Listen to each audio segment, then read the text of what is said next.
Okay, welcome back. It's pledge time. Okay, my first guest tonight.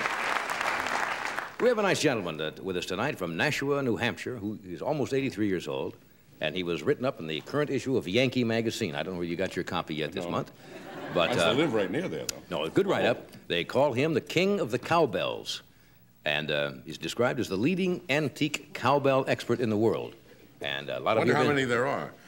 Well, I don't know, but people have. You asked for it. A lot of people have been writing in saying we'd like to see a cowbell expert. Would you welcome Jim Whitney, Mr. Whitney?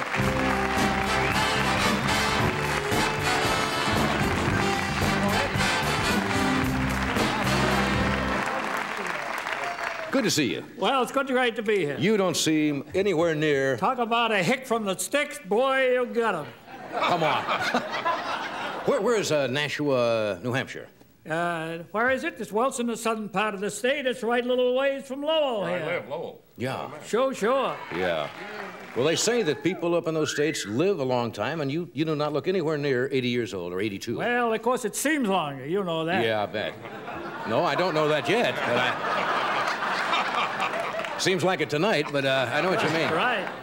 They said in this article that in 1920, you were a member of, was it the Gus Hall? The Gus Hill. Gus Hill Minstrel Show. What was a minstrel show for the people who don't know? Well, the old-time minstrel shows, you know, we were in blackface. That's right. And the colored folks liked it fine.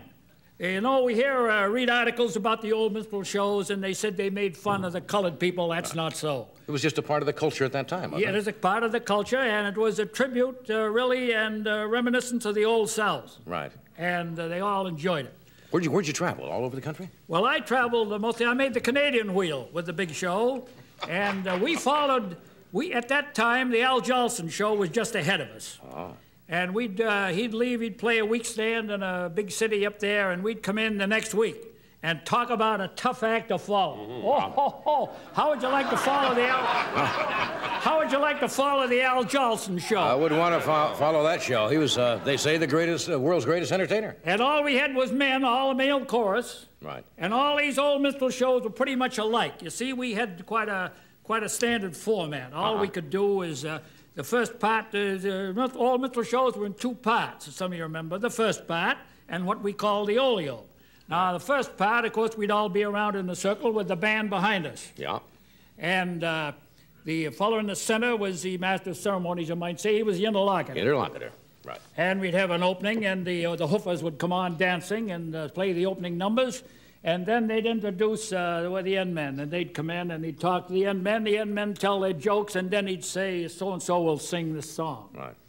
And then he'd be seated and so forth. We had 3 end men on each side. We had 6 end men. Yeah.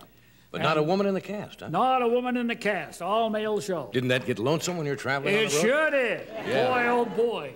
Yeah. And I think the audience was still more lonesome before the show was over. You know, you can tell you worked vaudeville because your voice projects. When you talk, you talk with projection. Because in those days, they didn't have microphones, right? Oh, no, we never had mics. No. We have them now.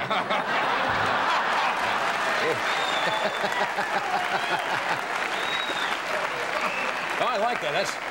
That's a theater voice. Can you hear me all right, folks? Yeah. So, were you into cowbells at that time? Oh, no. Cowbells came later. Way later. We got a spread of about 60 years in there now. Yeah. Well, we can't cover them all, but... So you were in this... when did the cowbells start? Oh, the cowbells. Well, now, of course, you see, I'm an old drummer. You're an old drummer? And in the old days, you know, before the drum manufacturers made these wonderful tom-toms, which are so effective and showy. Right. Us old-time drummers, we'd take in a break.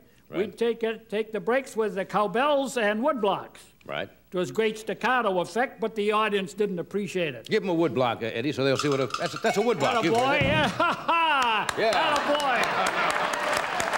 Thank you. You'll be on the Canadian wheel next week, Shaughnessy. Right. So you started in the cowbells. Right. Where did you get them? How did you know anything about the cowbells? Okay, now, I had a few cowbells as an old drummer. Yeah. And then one time I heard Spike Jones. Remember Spike Jones? He had a crazy band. Sure do. And he made a few records for Victor Records. Right. And he had his own TV show. And Spike Jones was a drummer in the band and in the records, and he had a few cowbells. He had them fixed horizontally with the tongues out. And when he'd want to take a break, he'd play a little tune like How Dry I Am or When the Saints Go Marching In on the Bells. Right. And that was my inspiration, Spike Jones. Yeah.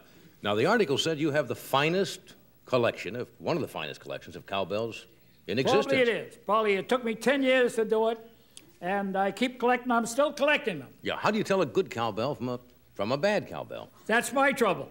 Yeah, I guess you're right, yeah.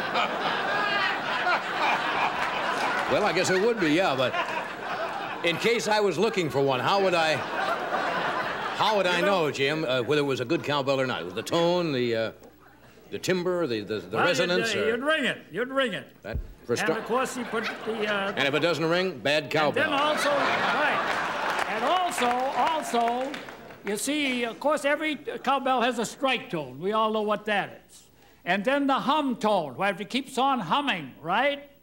We want a bell with a good hum. Right. Sustain. You're talking like sustain. Right. Right, okay. And the hum tone, they tell me, is an octave lower than the strike tone, but I can't tell. Right, well, that's your problem. Right. And you know... Are these expensive? Are these expensive bells? Well, they cost us, I paid a little as a quarter, and the most I've ever paid was about $18. That was obviously a better bell. Not necessarily. Not necessarily. Sometimes I just got stuck. Price then is not... I just get stuck. Money is no object. Right, okay. Tell you what. We're going to take a break. Then would you play us something on the cowbells?